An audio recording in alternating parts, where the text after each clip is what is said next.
চাঁপাইনবাবগঞ্জের শিবগঞ্জ উপজেলার চৌকা সীমান্তে আবার উত্তেজনা দেখা দিয়েছে। আজ শনিবার চৌকা ও কিরণগঞ্জ বিজিবি সীমান্ত ফাঁড়ির মাঝামাঝি এলাকায় এ উত্তেজনা দেখা যায়।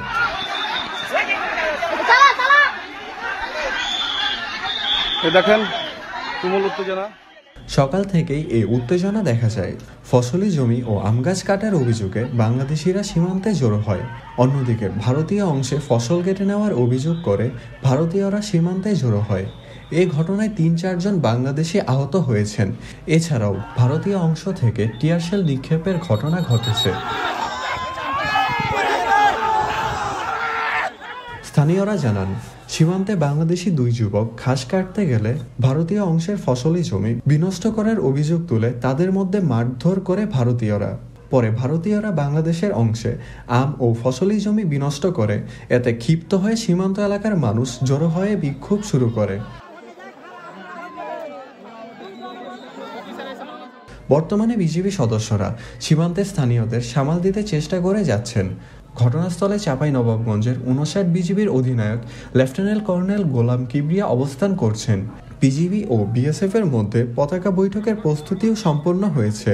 এই বিষয়ে এক বার্তায় বিজিবি অধিনায়ক লেফটেন্যান্ট কর্নেল গোলাম কিবরিয়া জানান, পরিস্থিতি স্বাভাবিক করতে কাজ করছে বিজিবি সদস্যরা। ঘটনার বিস্তারিত গণমাধ্যম কর্মীদের জানানো হবে।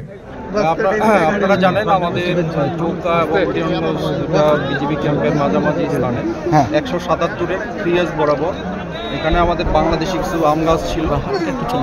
ভারতের নাগরিকরা আমাদের এই বাংলাদেশি আম গাছ কাটা চলেছে। ভারতীয় নাগরিক ও বাংলাদেশের নাগরিকের মধ্যে একটা উত্তেজনার পরিস্থিতি সৃষ্টি হয়। সেই ক্ষেত্রে দুই পক্ষ, বাংলাদেশ সাইড এবং ভারতের সাইডে দুই পক্ষ জনগণ যার যার দেশে শূন্য লাইন বরাবর সবাই দাঁড়িয়ে যায়। তো এই ব্যাপারে আমরা বিজিবির সাথে সাথে আমাদের বিজিবির জনবল বৃদ্ধি করেছি। আমরা অফিসাররা নিজেরাই গ্রাউন্ডে এসেছি। আপনারা দেখেছেন যে 4:10 আমাদের বিজিবি ব্যাটালিয়ন কমান্ডার পর্যায়ে বিএসএফের কমান্ডেন্ট এসেছিল। আমাদের কমান্ডেন্ট পর্যায়ে একটা ফ্ল্যাগ মিটিং হয়েছে এবং বিএসএফের পক্ষ থেকে দুঃখ প্রকাশ করা হয়েছে যে গাছগুলি কাটা হয়েছে, এটা অন্যায় হয়েছে এবং তাদের পক্ষ থেকে তারা এটা ব্যবস্থা নেবে। তো সুতরাং আমরাও একদম লাস্ট সম্পূর্ণ বিচার না হওয়া পর্যন্ত আমরা গ্রাউন্ডে আছি এবং যেন শূন্য লাইন কেউ অতিক্রম না করে এবং উত্তেজনা পরিবেশ প্রশমিত করার জন্য আমরা বিজিবি প্রস্তুত আছি। পাশাপাশি আমাদের বিজিবির পাশে আমাদের বাংলাদেশি জনগণ, আমাদের দেশপ্রেমিক জনগণ আমাদের সাথে আছে এবং আমাদের জনগণ আমাদের যেটা নিশ্চয়তা করলো ভবিষ্যতেও আমাদের থাকবে।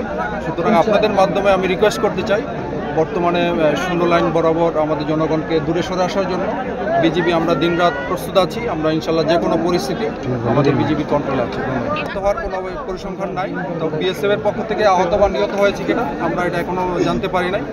তবে আমরা এটা বিভিন্ন মব কন্ট্রোল করার জন্য ওরা সাউন্ড গ্রেনেড নিক্ষেপ করেছে, যেটা ওরা ইন্টারন্যাশনাল আইন যেটা আছে এটা ভঙ্গ করেছে।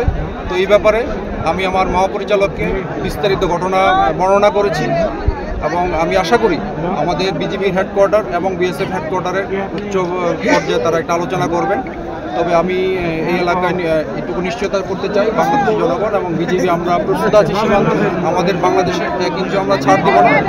এই এলাকার সীমান্তের নিরাপত্তা আমরা বজায় রাখি। ধন্যবাদ। মারুফ আহমেদ সামি, বাংলা খবর, ঢাকা। দেখেন তুমুল উত্তেজনা, বিজেপি বিএসএফ তুমুল উত্তেজনা চলছে।